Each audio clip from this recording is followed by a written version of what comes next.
வழங்குபவர்கள் பேசஸ் பே, secure digital payments with multiple features and great success rate. என் இனிய நண்பர்களே, தோழர்களே, உங்கள் பாசத்திற்குரிய பாரதி ராஜா பேசுகிறேன்.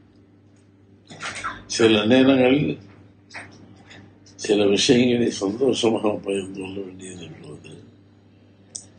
சில நேரங்களில் சில விஷயங்களை வருத்தத்தோடு பகிர்ந்து கொள்ள வேண்டியதிருக்கிறது. இயற்கை மனிதனை கொண்டு செல்வது நியாயம்தான். பிரயோஜனமான சில மனிதர்களை கொண்டு செல்வது என்பது கஷ்டம். என் நண்பன், அது மட்டுமல்ல, சிறந்த கலைஞன், சிறந்த மனிதாபிமானி, இன்று வரையிலும் அவன் வீட்டுக்கு சென்று பசியாரி வராதவர்கள் யாரும் கிடையாது. அத்தகைய ஒரு நல்ல கலைஞன் பல நாட்களாக எந்த விதமான மூமெண்ட்டும் இல்லாமல் இருக்கும்போதே தமிழ்நாடு முழுவதும் மட்டுமல்ல, உலகம் முழுவதும் வருத்தப்பட்டது. ஏனென்றால் ஒரு நல்ல கலைஞன் எப்படி இது மாறிவிடக்கூடாது நினைத்தும் எது நடக்கக்கூடாதோ அது நடந்துவிட்டது. என்றாலும் அவன் வீட்டுக்கு சென்று சாப்பிடாதவர்கள் கிடையாது. அவன் வீட்டுக்கு சென்று அவனை தரிசிக்காதவர்கள் கிடையாது. நல்ல மனைவி, நல்ல பிள்ளைகள், நல்ல ரசிகர்கள். இவ்வளவு சீக்கிரமாக அவரை கடவுள் அழைத்துக் கொள்வான் நினைத்துக் கொள்ள பார்க்க முடியவில்லை. அது கஷ்டமான நிகழ்வு. காலை செய்தி கேட்டவுடனே, ஏன்னா அவன் கலைஞன் மட்டுமல்ல, மிக சிறந்த ஃபைட்டர். நல்ல கலைஞன், நல்ல ஃபைட்டர், நல்ல இறக்க சிந்தாலே. யாருக்கு என்ன பண்ணணுமோ அவன் அந்த காலகட்டத்தில் பண்ணுவான். சினிமா நடிகர்கள் சம்பாதிக்கலாம், ஆமாம், சம்பாதித்து பிறகு கல்வி கொடுத்தவன் விஜயகாந்த். விஜயகாந்தோட ஒரு படம் தான் செய்திருக்கிறேன். ஆனால் அந்த ஒரு படத்தில் என் அனுபவம் வித்தியாசமானது. விஜயகாந்தோடைய படம், ஆனால் அவரோடு நடித்து அவரோடு பழகி பார்த்தவர்களுக்கு தான் தெரியும் அவன் எவ்வளவு பெரிய மனிதன் என்று. அத்தகைய மனிதன் மறைவு என்பது தமிழகத்திற்கு மட்டுமல்ல, உலக தமிழர்கள் அத்தனை பேருக்கும் ஒரு பெரிய இழப்பு.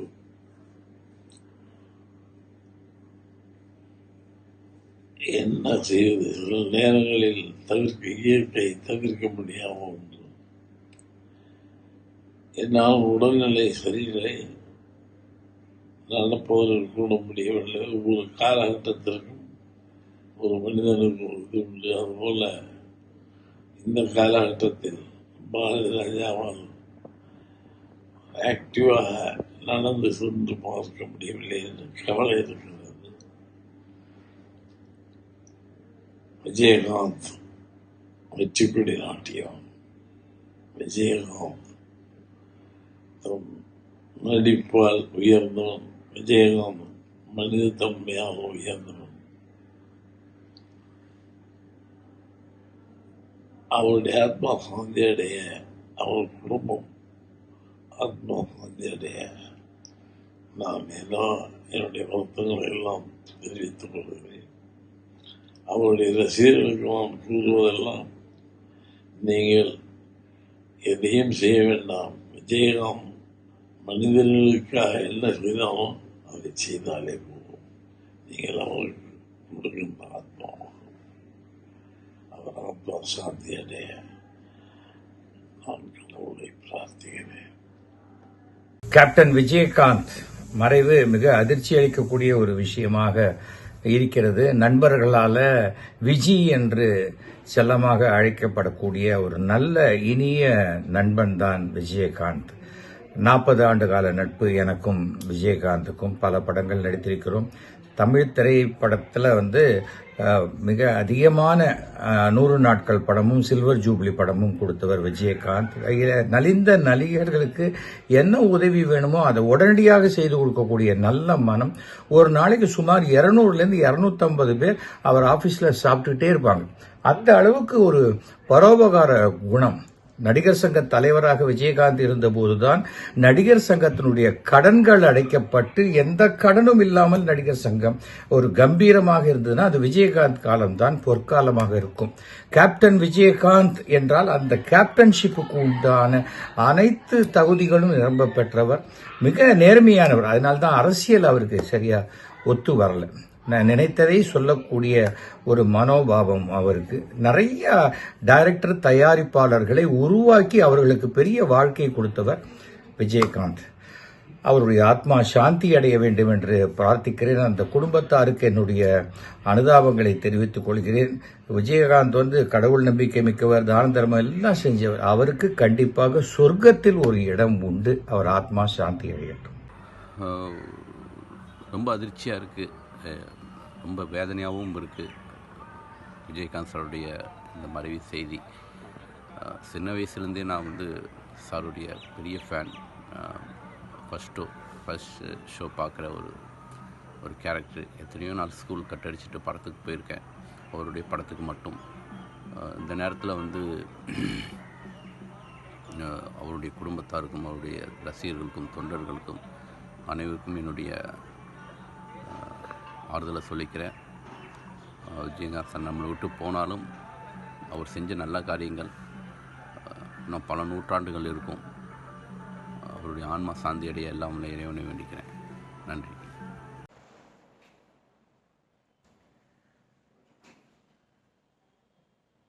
திரை உலகில் மீண்டும் ஒரு மலை சாய்ந்தது. விஜயகாந்த் என்னும் உச்சத்தை தொட்ட ஒரு மலை, இதயம் உள்ள ஒரு மலை. கேப்டன் என்று எல்லாராலும் அன்பால் அழைக்கப்படும் ஒரு நல்ல மனிதர், நல்ல நடிகர், மக்களிடையே செல்வாக்கு பெற்ற ஒரு நடிகர் மறைந்து விட்டார். எனக்கு அவரோடு அதிகமாக தொடர்பு கிடையாது. ஏன்னா நான் அவரோட பண்ண படங்கள் ஒரு 3-4 படங்கள் தான் எஸ்.ஏ. சந்திரசேகர் சார் உபயம்.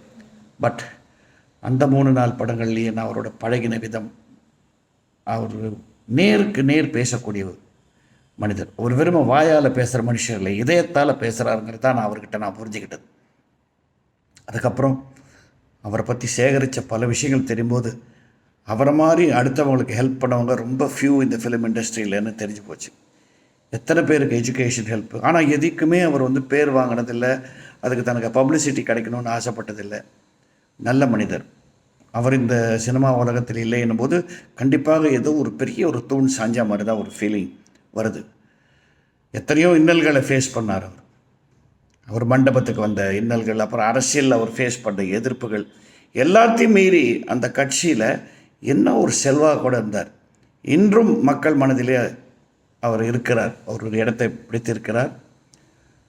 தமிழ் சினிமா வரலாறிலே கண்டிப்பாக பேசப்படும் ஒரு ஃபிகராகத்தான் விஜயகாந்த் விளங்குவார்.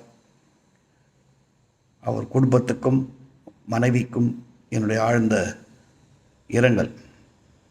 இந்த இதயத்தை விட்டு, இந்த உலகத்தை விட்டு இன்னும் ஒரு நல்ல மனுஷன் பிரிஞ்சு போயிட்டாரே அப்படிங்கிறது தான் நமக்கு கவலையாக இருக்கே தவிர அவருக்கு அது ஒரு ரிலீஃபாக தான் இருக்கும் அவர் உடல் உபாதைகளை நினைக்கும் போது. ஓகே, 71 வருஷம் இருந்தார். தன்னுடைய காலை ஆழமாக பதிச்சார் சினிமா உலகத்தின் மணலிலே. We will remember him always. Captain, we salute you. Captain, நான் சமுத்திரக்கனி பேசுகிறேன். உங்களோடு பயணப்பட்ட அந்த 72 நாட்கள் உங்கள் மனசுக்கு தான் நிறைஞ்ச மனசுன்னே டைட்டில் வச்சேன் கேப்டன். அந்த 72 நாட்கள் உங்களோடு இருந்தது ஒரு மாபெரும் சக்தியோடு இருந்த மாதிரி இருக்குது. இன்றைக்கும் பசுமையான நினைவுகளாக என் மனசுக்குள்ளே இருக்குது கேப்டன். இன்றைக்கி நீங்கள் இல்லைன்னு சொல்கிறாங்க, என் மனசு நம்ப மறுக்குது. என்னுடைய கேப்டன் இந்த பிரபஞ்சம் முழுவதும் விரவி இருப்பார். அவர் ஆத்மா சாந்தி அடைய நான் இறைவனை பிரார்த்திக்கிறேன். எங்களுக்குள்ளே நீங்கள் இருக்கீங்க கேப்டன். உங்களுடைய நல்ல எண்ணம், இந்த சமூகத்தின் மீது நீங்கள் வச்சுருந்த பார்வை, இது எல்லாமே எனக்கு தெரியும். அதை நாங்களும் முன்னெடுக்கிறோம் கேப்டன். ரொம்ப ரொம்ப கஷ்டமாக இருக்குது கேப்டன், ரொம்ப கஷ்டமாக இருக்குது. உங்கள் ஆத்மா சாந்தி அடையணும் கேப்டன்.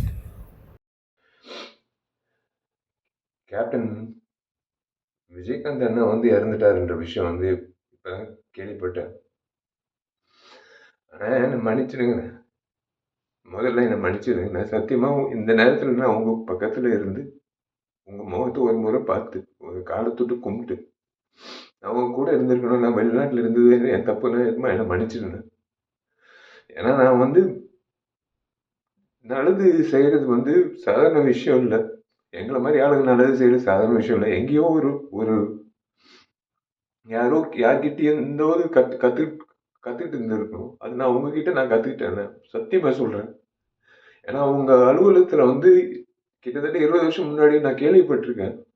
நான் நிறைய பேர் சொன்னது நான் கேட்டிருக்கேன். உங்கள் அலுவலகத்துக்கு யாராவது பசியோடு வந்தால் நீங்கள் வந்து சோறு போட்டு அனுப்புவீங்க.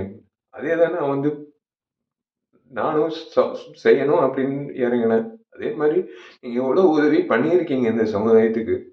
இன்னைக்கு வந்து ஒரு அரசியல்வாதியோ ஒரு நடிகர் சங்க முன்னாள் தலைவரோ இழந்ததை விட ஒரு நல்ல மனிதர் இழந்தது தான் என்னால் ஜீரணிக்க முடியலண்ணே. இன்னைக்கு நடிகர் சங்கத்தில் வந்து நாங்கள்லாம் பொறுப்பேற்றதுக்கப்புறம் உங்களை வந்து சந்திக்கும் போது பிரேமலதா அம்மா சொன்ன ஒரே விஷயம் தான், நீங்கள் அந்த பதக்கத்தை மீட்டுட்டு எடுத்துகிட்டு வரும்போது உங்கள் வீட்டு நகை கூட வந்து அந்த அளவுக்கு நீங்கள் ஒரு விஷயமாவே எடுத்துக்கல. நீங்கள் அந்த பத்திரத்தை அப்படியே ஒரு பொக்கிஷமாக நீங்கள் வந்து உங்கள் லாக்கரில் வச்சிங்கன்னு அந்த அம்மா சொல்லும்போது, நீங்கள் செஞ்ச உதவிகள், நீங்கள் செஞ்ச விஷயங்கள், இந்த நடிகர் சங்கத்துக்கு நீங்கள் நடத்தின அந்த நிர்வாகம், அரசியல்வாதியா நீங்கள் அவ்வளோ துணிவா நீங்கள் பேசின பேச்சு, உங்கள் செயல்பாடு, ஒரு நடிகனா நீங்கள் எவ்வளோ பேர் வாங்கியிருக்கீங்க. ஆனால் ஒரு மனிதராக பேர் வாங்குறது சாதாரண விஷயம் இல்லை. சில நபர்கள் தான் ஒரு மனிதராக நீண்ட நாட்கள் அந்த பேர் நீடிக்கும். அந்த வகையில் நீங்கள் இருக்கீங்க. மன்னிச்சிருங்கண்ணா. உண்மையிலே நான் சத்தியமாக சொல்கிறேன், இன்னைக்கு நான் உங்கள் பக்கத்தில் இருந்திருக்கணும், முறையாக உங்கள் பக்கத்தில் இருந்திருக்கணும். உங்கள் ஆத்மா சாந்தி அடையணும்னு நீங்கள் நல்லா இருக்கணும். சத்தியமாக உங்கள் பேரில் நான் கண்டிப்பாக வந்து உங்கள் பேரில் நான் கண்டிப்பாக வந்து மேற்கொண்டு நல்லது பண்ணணும்னு இன்னும் தோணுதுன்னு. அவ்வளோதான், வேற ஒன்றும் சொல்ல முடியல. உங்களுக்கு நான் பண்ண வேண்டிய ஒரு விஷயம் இதுதான் நான் நினைக்கிறேன். இந்த வீடியோ உங்களுக்கு பிடிச்சிருந்தா லைக் பண்ணுங்க, ஷேர் பண்ணுங்க, கமெண்ட் பண்ணுங்க. மறக்காம OH சினிமா சேனலுக்கு சப்ஸ்கிரைப் பண்ணுங்க.